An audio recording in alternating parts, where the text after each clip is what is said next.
everybody, Giselle Grenier here from artplays.ca. This is a show and tell video. The Book of Backgrounds 2016 series is finished, and I thought I would show you a basic flip through and how I'm going to arrange the pages for the next phase, which is the Doug portion, which is doing our unusual genre. So I did take a little bit of planning to kind of fit through and fuddle through everything and kind of put things, they're not in the exact order that they were created. They're based on the order of the different size pages. So I can show you when the actual pages are finished, whether or not I'm actually going to bind them the same way or reorder everything. So we start off with our cover. A lot of texture here. Again, these are just backgrounds. They're not finished. Some backgrounds that you do may be finished. I don't know. But these backgrounds are not finished. Some of them I'm going to cut up and repurpose and upcycle. So we'll see. So this is the cover. Lots of texture.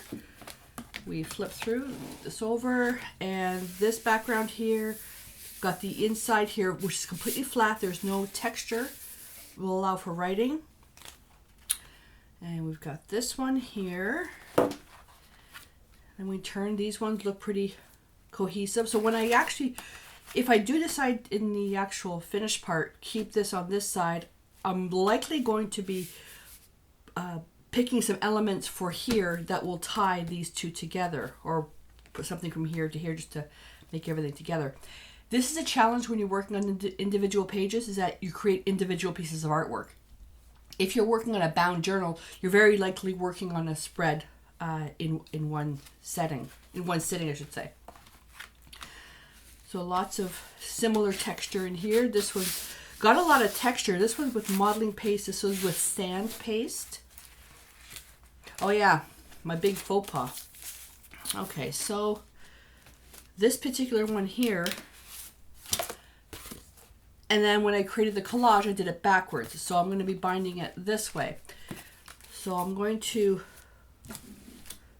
bind it up here, and this background here is Terra skin, so it's tear resistant. When I bind it, I'm going to bind it where it flips. No, I'm going to bind it this way. Bind it where it flips up. But when you first open the page, these two colors here, these two pieces are very similar in color. And although these look pretty finished, all that's going to be needed on these are just some embellishments. So I'm going to flip it, and it'll flip to that. So, and the idea of chase the sunset, and then you get a map. That's where that's going to come into play. Flip that over. And these are some, this is a monoprinting piece, so I'm likely going to put something on here. I did have an extra background left over because I did the covers, the front and back covers, the outside. I did them all in one sitting. So I have now an extra background, so I'll use this probably to collage, or maybe do something with a black edge, cut this out, I don't know. And then this one here, this is the monoprinting with organic material. And although I've got two backgrounds in here, this is too delicate to make as a background by itself. I am likely going to frame this somehow in here and use that for something else. I don't know. Flip it over, we've got that. So when I bind this, I'm not going to bind all these pages up here. I will bind them in different areas so it makes the book more level.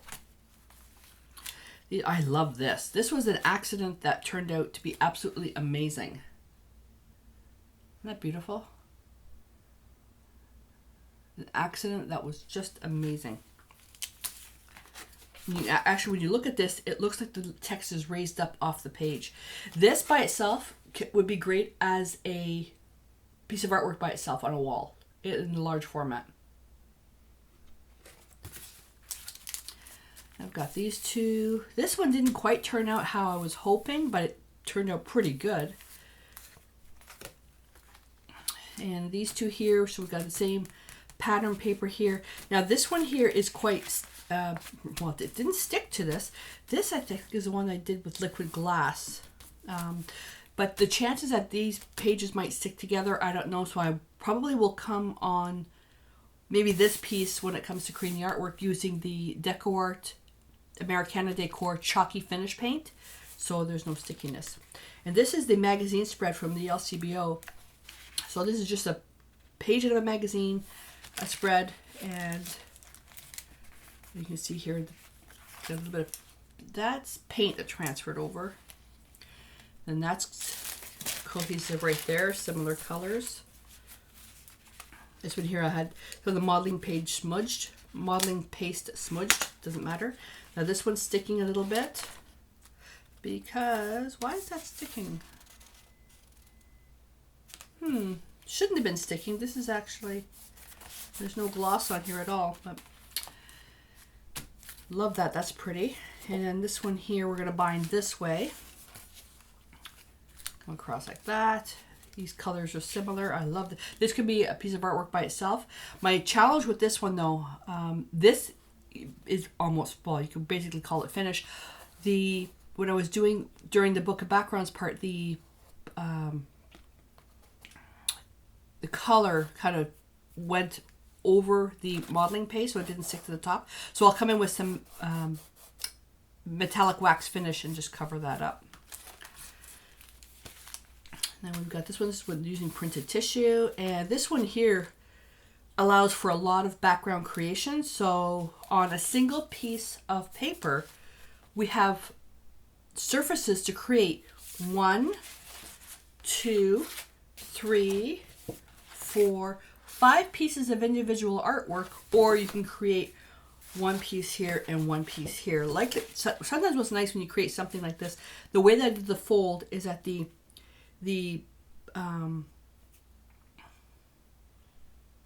guess a dandelion. Joe calls these Santa Clauses. So when the dandelion goes to that fluffy stuff.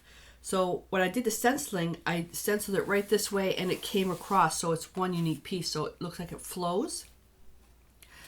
So I'm not quite sure what I'll do with this, but I'm going to make sure that I don't interrupt the flow of this.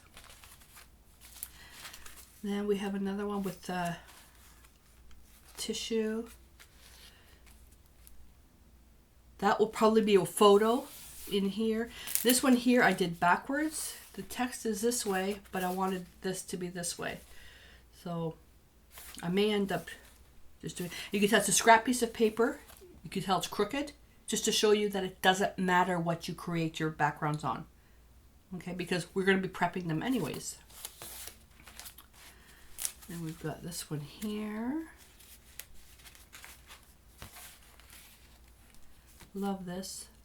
I may do something with this to bring back a memory of my very first concert that I went to. Judas Priest. It was, let's see, it was White Snake. I think it was White Snake, Iron Maiden, and Judas Priest. And this, have no idea, but the colors are similar. These actually might look a little bit, I don't know. Not sure. Not sure. Then we've got similar colors here. Same technique, but just using metallics versus just regular, the flat acrylic paint. Then we've got this one. We've got some pinks from here and in here. This was the very first background we created, I believe. Done on Terra Skin as well. And these two pieces are going to be upcycle pieces. Now the challenging thing is this I thought would be amazing if I cut this up into ATCs. But I didn't want to lose that. So that's a challenge I'm going to have. And this one here, I skipped putting the decoupage medium. You can see here, there's no medium underneath. And when I'm painting, and you're going to have that too, see you see a glare here, right? And you see a glare here. When I'm looking at it, I don't see any glare. Where I see a glare right now, massive glare right here. So I can't see. You can though. So thank you to some YouTube fans that caught this. But this one here, definitely going to be upcycled. It's just a background. But I like what I did here, and I love the tape overlay right here. So I don't want to lose that. So I'm not quite sure what I'll do with this. And this is a Dendritic Print. And this one here, I was planning on making a fold, like a little thing here. The paint's all cracked. I may upcycle this into something else. No, I know I'm going to upcycle it to something else. And we've got this piece here. This is a piece that it started off disastrously. It was an awful background starting off, but it turned out to be something amazing. Just to show you that when you're creating something that doesn't seem like it's quite working, push past it. Okay, got that. Lots of texture here. This was a stencil and mask experiment. This one was stenciling and this one with masks. Love this one, all that texture. This will probably be something kind of glitzy and glamoury, blingy. And whether I bind it this way or this way, it doesn't matter. I've got this one. So I'm likely to make this a cohesive spread here. That's why I like the idea that I have extra background surfaces. And this was my disastrous image transfer experiment that I did. So I ended up just doing a collage. So I thought, okay, well, this particular background is obviously nautical themed. Well, put Haida right next to it. Or I may, I don't know yet. Love this. And I'm actually creating another project right now, how to recycle a coffee can into a container using a nautical theme. So it'll work really well with this. The unfortunate thing is that this is perfect for a wall piece. Maybe we just put an embellishment on there. I don't want to lose that. So this is where I would take this, look at my notes, look at the video and say, okay, I can take this now and create an actual piece of art on canvas or something for the wall and really take my time. And that's where a lot of these get inspired. Same with these. They're just backgrounds, but you can take these and create them into larger pieces for your wall. Or little, even this one here, or make it smaller into a greeting card. Okay, so that's what the great things that these backgrounds can be used for so many different things. And this one here was actually this one here, or is it this one? One of these. I forgot to turn the microphone on. It was, or the microphone battery went dead, so I didn't actually get to record this, but it's a similar technique. That one turned out really cool. I like that. Using metallics as a resist. And this is using a texture glass. And as soon as I did the video, because I was, and then I did a couple of other pieces, ran out of the material, so I went online to order it, and it's discontinued. Luckily, DecoArt is coming out with a new product. It's a heavy gel medium, so that'll be able to be used for this. So now these are the file folders. Okay, these are the two file folders. And what I'm going to do, I'm going to glue these back to back, and then all little bits of collage material and stuff I want to keep, notes and maybe some other stuff for the project, is I'll put these in the file folders, and that'll actually be bound in the book as well. So I'll glue the edges. We're going to save that for a video. And then the back cover, Stay Inspired, which is my tagline. And then, oops, nope, I lied. Sorry, that's the inside cover.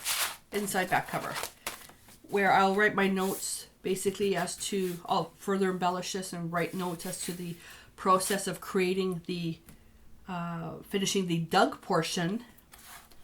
So this here it also does have texture, but there's not a lot of physical texture on the flowers, so it doesn't interfere with writing. And then the back cover. The back cover does have some texture, but I won't be embellishing this with a lot of 3D stuff because it is the back cover, which is the one that takes the most rubbing and stuff. So there we go.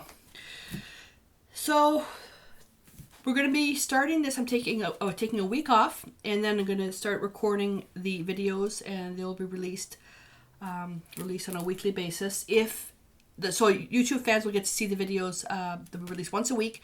If you're a member of studio.artplace.ca, as I produce the videos, I put them in there right away, so you'll have access to them the minute I finish them. All right, so there we go. So I hope that you enjoyed this, and I would love to see what backgrounds you've created based on some of the videos or ideas that you've gotten. So don't forget to click like on the video if you happen to like the Book of Background series. I've done a few. Subscribe if you haven't done so already, so you don't miss out on the dug portion. And let me know in the comments below some ideas of what you're going to use for your Book of Backgrounds. All right. So I'm off to finish upcycling my coffee can. And until I see you in the next video, stay inspired.